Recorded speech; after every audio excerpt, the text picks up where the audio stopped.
For many, it is one of the most welcome statements that have come about the Indian economy and its potential. IMF chief Christine Lagarde has said India is bright spot in the cloudy global economy and it is the seize the moment time for India, confirming that world is looking up to Indian economy and that the forecast for growth remains solid. Christine Lagarde, who is on a two-day visit to India, met Prime Minister Narendra Modi and Finance Minister Arun Jaitley today.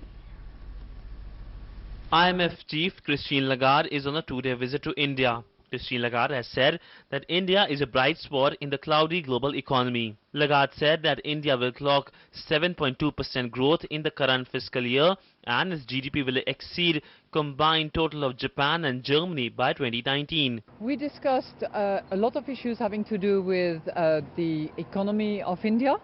I was able to confirm my impression that India is the bright spot of the global economy, that there is what I call a seize the moment time for the Indian economy.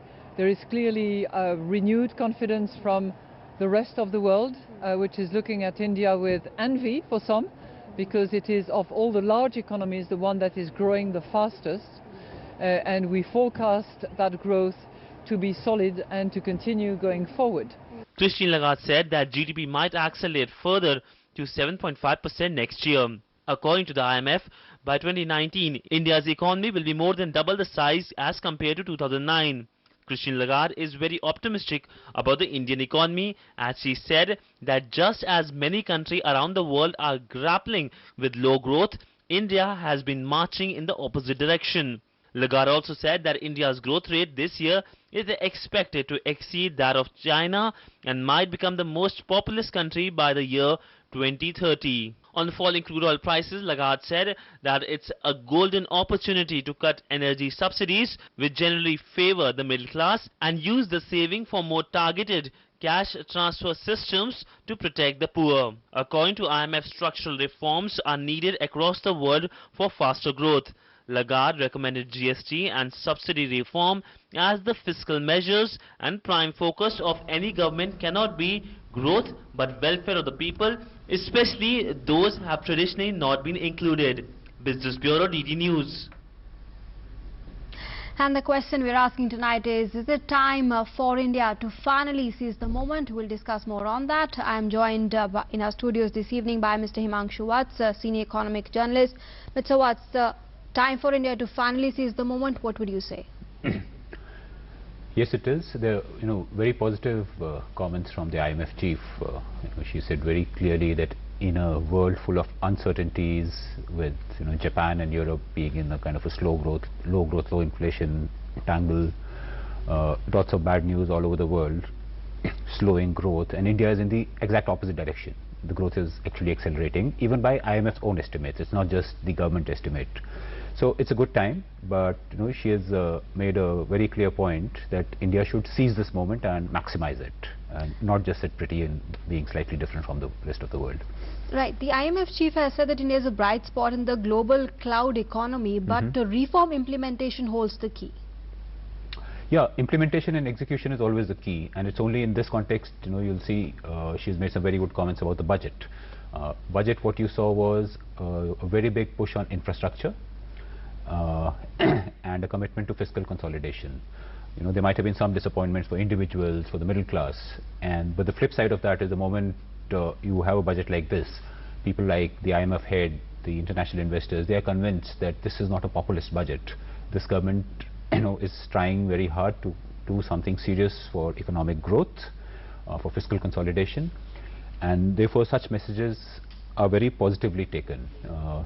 A bit of it might be a slightly bitter medicine for some. Some were expecting excise duties would come down, personal taxes would come down. They haven't. So while there might be some disappointment at the individual level, but this is a short-term disappointment which would lead to a good longer-term implication, which comments like this, an endorsement by the IMF, she actually said India's economy in 2019 would be double of what it was in 2009, and that in purchasing power parity, Indian economy will be bigger than Germany and Japan together, and also bigger than Russia, Indonesia and Brazil together. So these are very positive signs.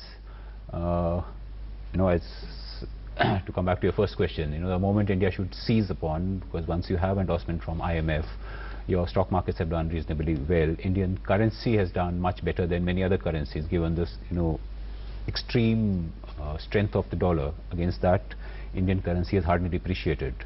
So all this is very good, good optics, good fundamentals from where to build upon, and implementation of course remains the key. Good optics, good fundamentals, positive signals. The IMF chief has spoken about all those things, but the IMF chief also said that still more needs to be done to boost private investments into the country. Of course, she's lauded the subsidy reforms and the GST, but she said that still much more needs to be done to boost private investments in the country. See, a bit of it is, whatever you do, the international community would want you to do more. It's not that it's all an exaggerated view from her. A few things do need to be done, especially when the domestic industry itself is making noises about more to be done on the ground. There are some issues with labor.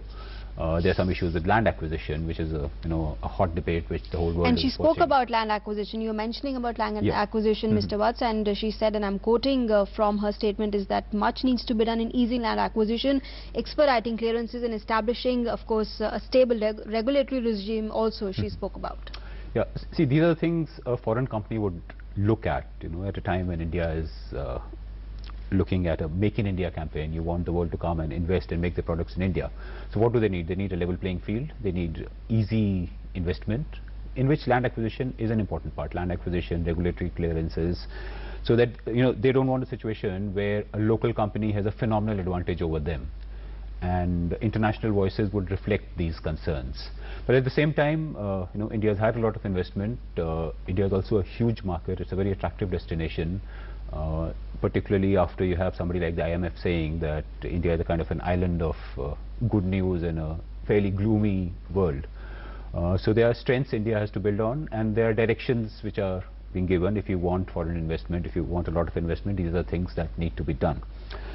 And the other point which she made is on the social sector. She mentioned representation of women in the Indian workforce is low, and she talked about various social programs.